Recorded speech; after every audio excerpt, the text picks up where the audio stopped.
Senator Ralph Recto, I think, didn't want it on services. He wanted it on the goods, the products itself. So let's say if it's Botox, you don't actually tax the practice of the Botox, but the medicine. And I think Senator Cynthia Villar felt the same thing. I read the transcript, and you spoke against it. Yes, Go first, I wasn't the one who brought the tax on cosmetics.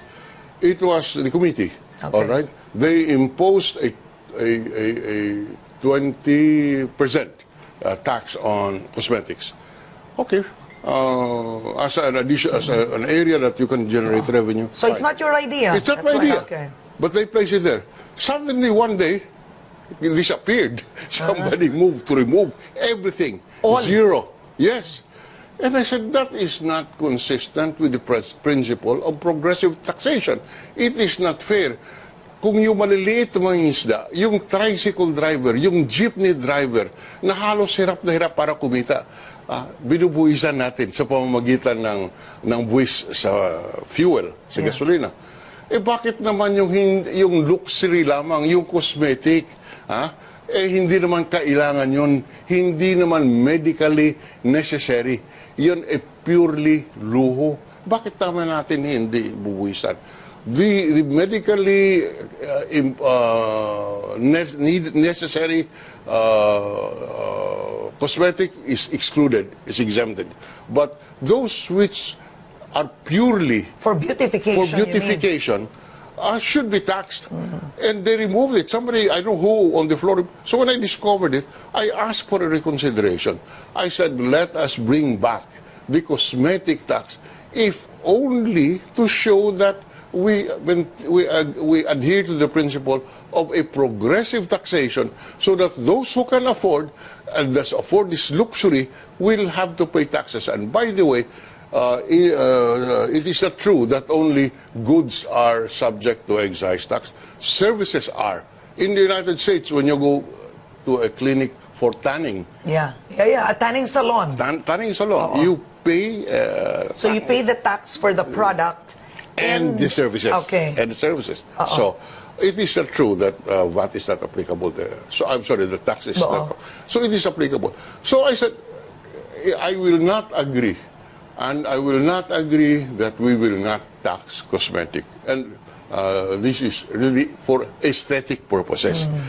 And so, what about the argument, Senator, that Thailand is what you call the cosmetic hub of the of ASEAN, of Asia, and that was the goal of the Philippines? Would it matter? That was the goal already for the last 20 years. You have not succeeded. So why? In other words, it is not the non-tax per se, but some other factors which makes Thailand more attractive. I am, this situation has been there for decades. We're still in the same situation. Thailand is still ahead. But more than that, as a matter of principle, as a matter of equity, I will not agree that you tax the small fisherman, you tax the tricycle driver, you give them the burden of a higher tax on fuel, and not tax those who can afford and would go for the aesthetic procedure, not share the burden of taxation. Okay. If this passes, this tax on coal, how do you put up a manufacturing plant in the Philippines? Diba? How do you put up a factory here? That's why we must be very careful, because yes, the tax on coal generates, I understand, about 12.8 billion pesos. But as against this is the adverse effects on industry. There may be second thoughts about expanding or putting up an industry, and that means jobs are lost. Potential job generation is not made possible, and also it hits the consumer. My understanding is that where you are, where the price, the tax on coal for a household with 200 kilowatt consumption will probably mean about additional of 28 pesos per month in in electricity.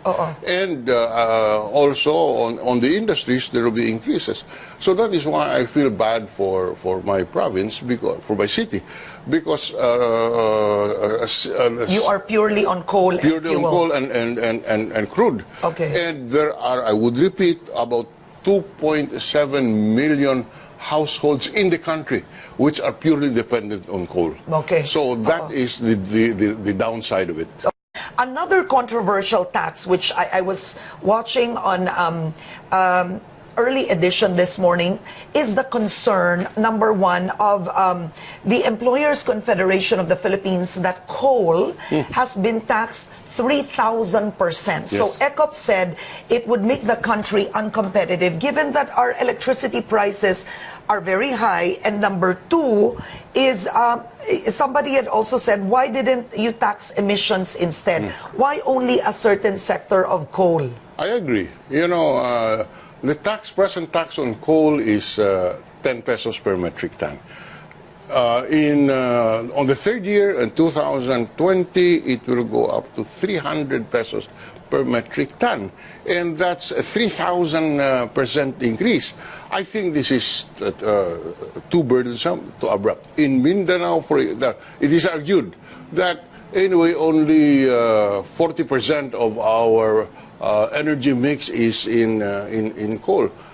Maybe that is correct, although the more accurate figure is 48%. Okay. Okay. But in certain areas, the dependence on coal is 100%. Really? Yes. Oh, okay. Example, Iloilo, we're by province and city. We have the energy mix is 100% coal, or 85% coal, 15% crude oil. So we get a double huami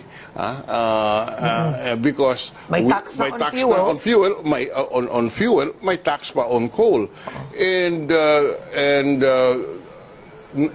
all over the country there are over 2,750,000 families who depends purely on coal as a source of energy. So sila ang tatamaan.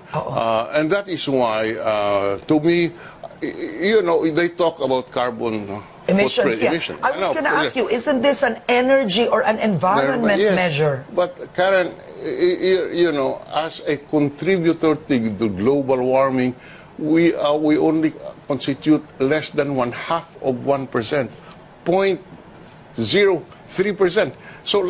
So it's almost negligible. Yeah. But yet we get hit with a 3,000% increase. I have no objection to having a tax on coal, but let us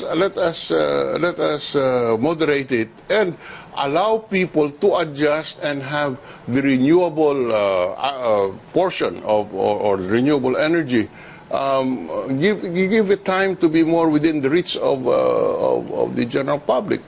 You know, you talk about solar panels. We read in the business pages that the solar panels are going down in terms of prices because it's very expensive today. I understand it takes 7 years to make it commercially viable when you install one, and then also that when the weather is not conducive, it's not viable to have it, and then you have to have the battery. So all of this I would have preferred if we moderated the increase and on coal, put it on a longer period, and allow our people to shift gradually to renewable energy. Okay. Let's start first with the most widespread and most controversial, which is the tax on fuel. That's correct. Because you have jeepney drivers, bus drivers saying, fishermen. Yes, saying, why us? Why does it have to be us? Yes, that's the same question is asked by many of us.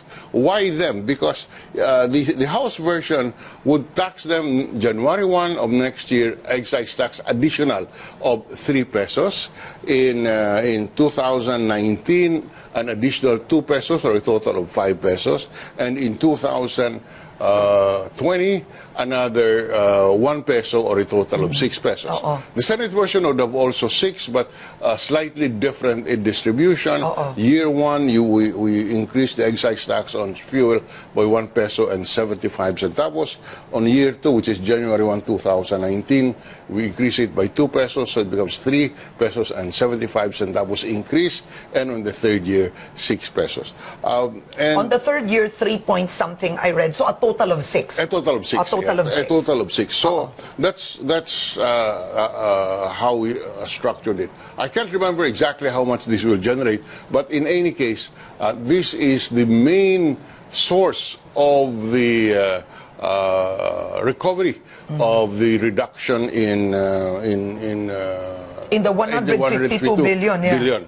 Now, there the debate starts because we should be very careful. Taxes, increasing the excise tax on fuel has inflationary tendencies. In other words, tataas ang presyo ng pangunahing bilihin when you tax the fuel. And the estimate is that the inflation will go up by about 0.9%. So if right now it's, I think, 3.5%, it will go up to about 4%. So tataas ang presyo ng pangunahing bilihin. So the Department of Finance said that it's been proven, I think in the past years, that if it goes up by a minimal amount, you won't feel the change in the price of commodities. Well, you're saying if it reaches 4%, you feel it. Of course, yes. Because, and you know, when you talk about to the ordinary cigarette vendor on the sidewalk, you know, a 4% increase in inflation could affect their ability to purchase the basic commodities. You know, let us not underestimate that. So again, I would repeat, the first tax that was revised is the fuel tax. And there's a lot of debate on this. Because, for example, some of us have taken the position, why not increase the sin taxes on cigarette? Because cigarette... is a vice. Is a vice. I was the one who increased the taxes on liquor and cigarettes in 5 years ago. Right now, we're generating from cigarette excise tax alone nearly 100 billion a year. So there is a very rich source of revenue, and this is a health measure. We can increase again the taxes on cigarette, but that you know, for some reason the OF said let's take it up in package 3. I cannot understand it. But, so number 2, there's so what you're saying, you did not want the tax to be on fuel, or at least minimize it. Okay, you wanted it on cigarette and liquor more. On cigarette principally. Okay. Number 2, the House also included on third and final reading tax on sugar. Again, you know, this is a very bone of contention. This is argued also as a health measure. But again, this is being disputed. But generally, like the sin taxes, we support it as a health measure as long as it excludes, for example, milk. Or the 3-in-1 coffee mix, or the instant formula, because these are the ones consumed by the infants. And milk is a necessity. A necessity. And 3-in-1, you know, our poor sector portion of our people would look at that as would drink that.